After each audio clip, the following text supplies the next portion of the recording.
Assalamualaikum warahmatullahi wabarakatuh. Di sini kami kelompok 5 akan mempresentasikan eksistensi ibadah, aspek spiritual dan moral dalam Islam.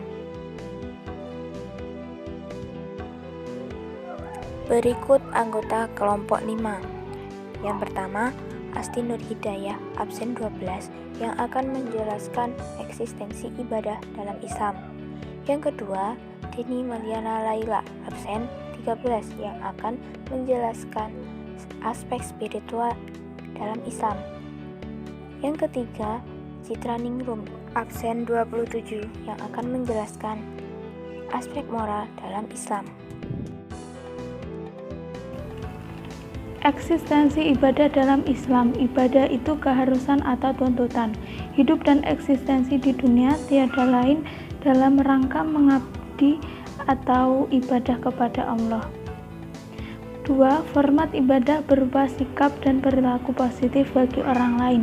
Dalam Quran Surah Az-Zumar ayat 2 menjelaskan bahwa Allah menurunkan kitab suci kepada manusia sebagai bekal dan pedoman di dalam menjalani hidup yang kompleks dan berdinamika, sehingga mampu menentukan sikap dan perilaku sesuai dengan tuntunan Allah di dalam kitab sucinya. Yang ketiga, objek ibadah atau pengabdian adalah Tuhan. Semua misi dakwah dan seruan para rasul dan nabi dalam kehidupan adalah perintah beribadah kepada satu Tuhan yang Maha Esa. Yang keempat, konsekuensi bagi para penista. Bagi para penyembah dan pengabdi, konsekuensi positifnya nanti dalam kehidupan selanjutnya, tetapi juga jelas bagi setiap mereka yang suka mendurhakai, bahkan berani menjadikan tandingan terhadapnya selama di dunia.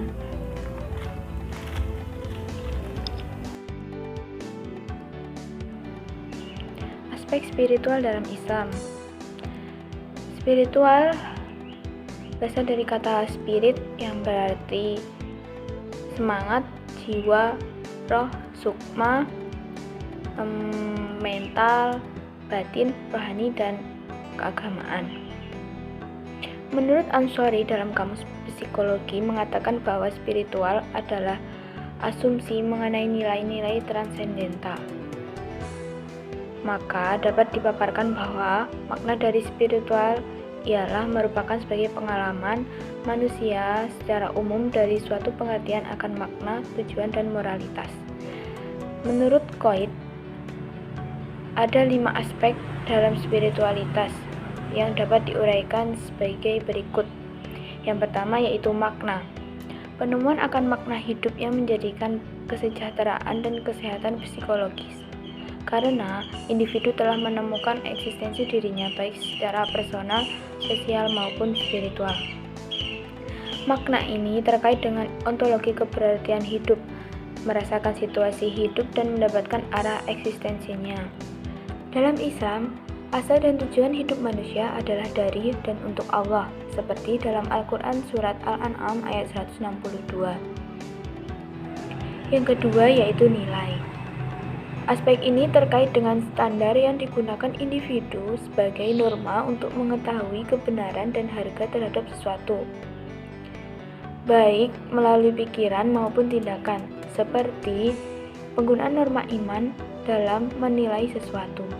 Maksudnya adalah menghargai sekecil-kecilnya perbuatan yang telah kita lakukan.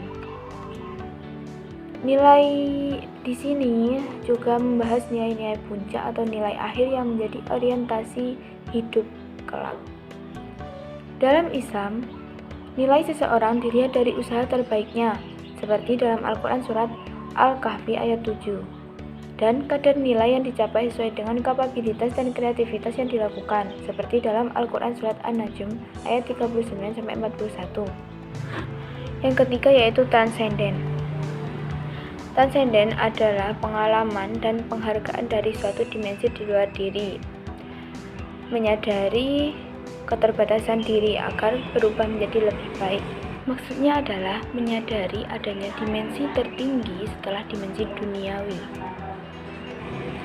Dalam Islam, transenden terjadi karena adanya hubungan harmonis antara manusia dan Tuhan serta sesama manusia. seperti dalam Al-Quran Surat Ali Imran ayat 103 dan ayat 112.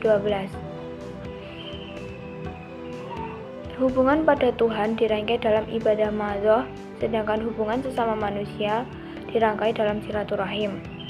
Yang keempat yaitu keterhubungan atau connecting. Keterhubungan adalah relasi diri dengan orang lain dan pada Tuhan Zat Penguasa alam. Terdapat 4 hal yaitu hubungan dengan diri sendiri, hubungan dengan orang lain, hubungan dengan lingkungan, dan juga hubungan dengan Tuhan semesta alam. Dalam Islam, Tuhan memiliki hubungan sangat dekat dengan hamba-hambanya seperti melebihi dekatnya urat nadi seperti dalam Al-Quran Surat Qaf ayat 16. Yang kelima yaitu proses menjadi atau becoming. Proses menjadi ini meliputi perasaan mengetahui siapa jati diri dan bagaimana mengetahuinya. Proses menjadi ini meliputi proses perubahan diri menjadi lebih baik. Manusia adalah makhluk yang mampu menempati berbagai bentuk perubahan. Tentu saja, diri kita harus diarahkan kepada perubahan bentuk menuju kesempurnaan. Tidak ada manusia yang sempurna, namun manusia harus menuju pada kesempurnaan. Banyak orang yang mengalami stagnasi hidup karena merasa telah memenuhi segala kebutuhan. Padahal, diri ini masih banyak kekurangan, bahkan keburukan yang harus diperbaiki. Jadikanlah seluruh aktivitas agar merubah diri ini menjadi lebih baik. Kosongkan diri ini dari sifat buruk, isilah diri ini dari sifat baik, dan percantiklah diri ini dengan tampilan akhlak yang sesuai pada tempatnya. Jika diri ini terlupa dan lalai, segera iringi dengan kebaikan, teruslah berproses dan jangan berhenti, karena proses menjadi lebih baik adalah proses sepanjang hidup. Dalam Islam, individu dianjurkan mengenal diri sendiri, termasuk persoalan yang dihadapinya, seperti dalam Al-Quran Surat Az-Zariyat ayat 20-22. Aspek moral dalam Islam. Pertama, moral berdasarkan Al-Quran dan hadis. Kedua, akal sebagai tolak ukur baik buruknya perbuatan. 1. Pengertian moral dalam konsep Islam. Moral dalam Islam identik dengan akhlak, di mana akhlak berasal dari bahasa Arab, bentuk jamak dari kata khuluk. Khuluk dalam Kamus Al-Munjid berarti budi pekerti atau perangai. 2. Hubungan moral dengan kehidupan beragama. Moral atau akhlak dalam Islam sendiri tidak dapat dipisahkan dari kehidupan beragama. Sekian presentasi dari kelompok kami. Apabila ada kurang lebihnya kami mohon maaf yang sebesar-besarnya. Terima kasih telah menyimak video presentasi dari kami. Semoga presentasi kami bermanfaat untuk kita semua. Terima kasih. Wassalamualaikum warahmatullahi wabarakatuh.